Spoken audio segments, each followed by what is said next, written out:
Hey everybody, welcome back to the show. Today, I have on the other line Ruth Markel, who is the author of The Unveiling, which is basically a story of her having to deal with her murdered son 9 years ago. He was a Florida State University law professor, gunned down in his garage by two hitmen. The trials are still ongoing right now, and according to the state, the people that orchestrated this hit were actually his ex in-laws, and a trial's coming up in October of Charlie Adelson, who's again, according to the state, one of the ringmasters of this horrible murder. So I'm going to bring Ruth on. Ruth, welcome to the program. Today we're going to be talking about brainwashing children and brainwashing grandchildren, which is what happened to me. It happened to you, and we both basically wrote books about it. Mine's more, specific to brainwashing children. In fact, that's the name of the book. But tell everyone a quick backdrop of your story and also what you're passionate about these days. Well, first of all, thank you so much for having me on the program. I am very passionate about all the issues related. Since my son, Dan Markel, was murdered, I'm very, very interested to share the experience of grief, but also the whole disturbance to the family that we experienced when we couldn't see our children, our grandchildren, for 6 years following some of the arrests in the case.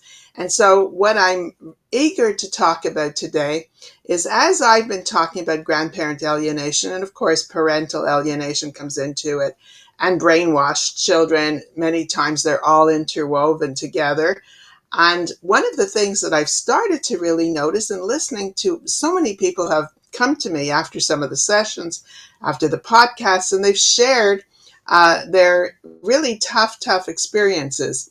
And one of the things I noticed is how many people have what I'm going to just call very repetitive negative thoughts, and they can't seem to even get to the experience of sort of wanting to see the child and having the freedom when they do see the children to drop this experience of all their negative thinking. And then they have a visit, and that's all they can talk about is how they couldn't see them, why they couldn't see them, and so forth. So I really would like, I know you wrote the Brainwashing book and on children, and I really want to talk today about the focus of how do we go from a bottleneck into some breakthroughs, and how do we help people not get stuck in this repetitive cycle and help them shift to better outcomes.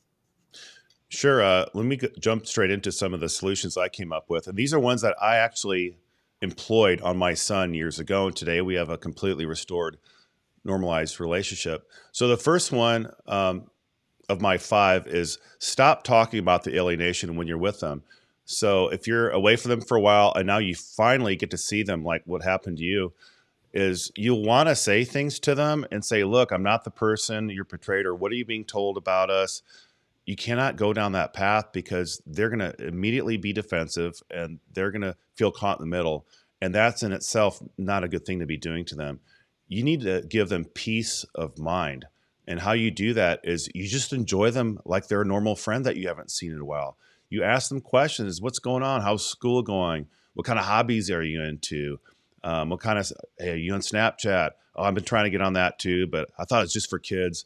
Just engage them with fun and humor and no drama, because I can guarantee you if they're living with a alienating parent, they're not getting that at home at all. They're not getting questions asked them, and they're not getting much empathy from that parent at all, because a parent that's willing to brainwash their own kids to despise normal, loving people,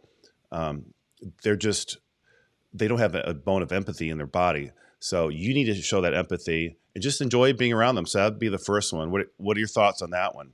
About not just I, I, don't bring I drama into the mix.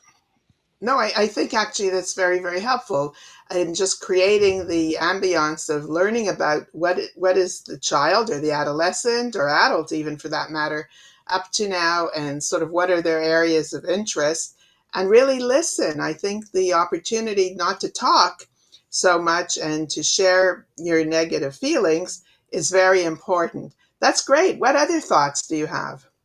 The next one, and this has to do with more custody issues. So if you're, especially if you're separated from the child, is when you do have access to them, it's usually through a court order, is maximize your time spent with them. Um, don't just take 2 out of the 3 weeks you have if it's a summer. Don't just take a Sunday if you have Friday, Saturday, Sunday. You have to take advantage of those moments because it takes a couple of days for a child that's been brainwashed to unwind and actually realize, hey, I can put my guard down and actually have a good time. And the other parent won't know about it, and I will get in trouble for having a good time. So this is more for cases where a parent has limited time, and they do have some court time though awarded to them, which you can explain maybe to the audience that you didn't have any court protected time being a grandparent who lived out of the country. But maximize your time spent if you have a custody agreement. Thoughts, Ruth? I think that's very, very important, especially in these divorce situations that you're describing, and also work with the if there's a coordinator in the court that really manages the visits. Make sure that you communicate what is the need for your plan of how much time you actually have, and certainly make sure that you get that time. Okay, the next one I'm gonna get into is be the polar opposite of your ex. So what I did was I knew I was facing an uphill battle because I didn't have the benefit of the majority of the time. I knew I was being maligned in his home. So I just wrote down a list of what are all the things that she's doing that's undermining my relationship with my son, and what bad, parenting traits does she have. And I wrote it down, and on the other side of the paper I wrote down, okay, here's what I'm going to do to be the opposite of that. And quite frankly, being under the gun as an alienated parent, it forced me to be a better dad and to step up, because we don't have to face this. You're not going to be on your A game as a parent all the time, right? So I had to be on the A game because I was under a microscope. And every time he'd get home, I'm certain she was pestering with questions and what I do, what I not, more specifically, what did I fail to do as a parent? So you got to be the opposite of them. And that really helped me. And I think it helped really hasten the recovery of our alienated state, is by, honestly, it made me a better parent by focusing on myself to do all the things correctly and not do the things that she was doing to harm him in our relationship. Did you introduce any new activities, like things that your son had never done? Because I think that would also create this sort of difference, and taking him to, whether it's a gym, whether it's another cultural activity. I think the contrasts are good too. Yeah, that's the thing. If you can do something that they like, and in my case, it was a little bit easier because he's my son. I knew like basketball, and I already like basketball, NBA specifically. So we could talk about basketball for the first hour of our time together. And then I realized he's really knowledgeable about this more than I am. Then I'd really deep dive with him. And then I could tell he liked the fact that I'm acknowledging his expertise in NBA games. What I was also able to do is, and people sometimes call us Disney dads. Guess what? Kids don't mind it if you take them to do fun things because they bond with you and they remember all those times. Our two things were skiing or cruising. So once a year, I'd take him on a cruise ship or take him skiing in Colorado. And that was a great way. And you're absolutely right. It was a great way to just bond. And do you think I brought up any of the alienation at all during our time together? Not a single time. So he knew by the age of 10, 11, 12 that when he was with me, it's going to be a drama-free time, and we're going to have a great time, and we're going to be talking NBA. He's going to be showing me some new apps, and we'll be playing basketball together. And so, yeah, it's very instrumental to find some things that they like to do and join in with them.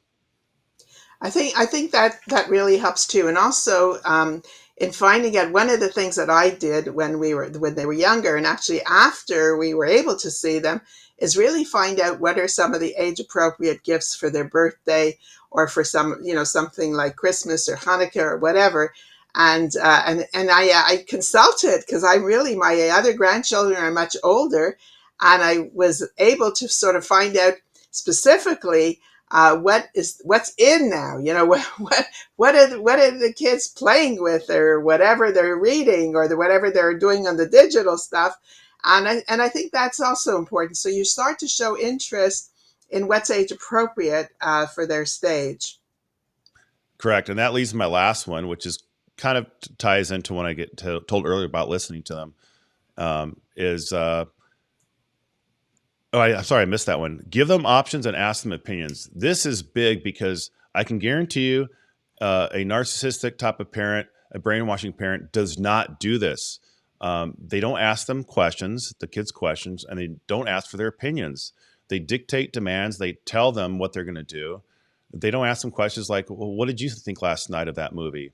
Or, "Hey, this weekend I'm thinking about taking you here, taking you there. What do you think?" Or, "What about dinner tonight? Do you want some chicken, steak, or do you want some leftover shrimp from last night?" So by asking them questions, you're immediately going to stand out as being different from the other parent. And they're not used to that. In today's culture, so few people ask them questions and try to get to know them. They just talk about themselves the whole time. It's a very, um, I guess, a selfish society we have today, where very few people really want to get to know anything about you. That if you do that, especially in a situation like that, over the course of years, it's going to make inroads. Like I said, I'm proof that it works. All these tips that I'm talking about today, I didn't learn in a book written by a professional who's got degrees about all this stuff. I'm from the school of hard knocks. I came up with, I thought, was just some common sense solutions, and it really, really, really, really worked. So back to you, Ruth. Thoughts? I think that's very, very important, and I believe also the mindset. And one of the things that parents and grandparents who are suffering, and they really are suffering, this is painful, to be cut off from your children or your grandchildren. And it's all this sort of self talk, which is negative. It's never going to happen. It's not going to work out. I won't know where to meet them. I don't know if this is the right situation. And once you make up your mind to move beyond that and take some choice in this, do some shifts, some real psychological shifting from the old position to where you want to be and what can be. And I think that to me is the most important message. What can be is very different from what you have now. Yeah, and the reality is, it's never going to be ideal. It's not going to be perfect. You got to containerize that pain. You can't, blow it up and make it consume your life. And I think you're a good example of that, Ruth. In the time that I've known you, you could easily just play a victim this entire time and play poor me, and you have a horrible story what happened to you. You haven't done that. Look, you've taken the bull by the horns. You're an advocate now. You wrote a book. That's exactly what I do. And that might be number 6, is use this pain and help other people and create something new in your life. And that's exactly what you've done, Ruth. Kudos to you. I feel like I've done a little bit the same way with my channel, Brainwashing Children, my YouTube videos, and helping other. So you can't, it's easy to fall in the victim mode. You got to keep going forward and never give up. That's another very important point, Ruth. A lot of parents give up, especially fathers. They just throw in the towel. And I tell them, don't give up, because now you're feeding into the narrative of the brainwashing parent. Now you feed into the narrative that, well, you're not loving, you're unkind, and you're unfit. Well, you just fed into that if you give up. So, but giving up, but you can also do this. You can take a break. At one point, I told my son, look, I'm tired of the drama. I'm tired of every weekend that I'm pulling you up to my home, that you're crying and everyone's upset. I need a break. And he said, I said that about the age of 10 or 11. And he actually said, yeah, I think that's a good idea. I said to my son, when you want to come see you or pick you up, you let me know. And about 3 months later, he reached out to me. So some would say, oh, that's not a good thing to do.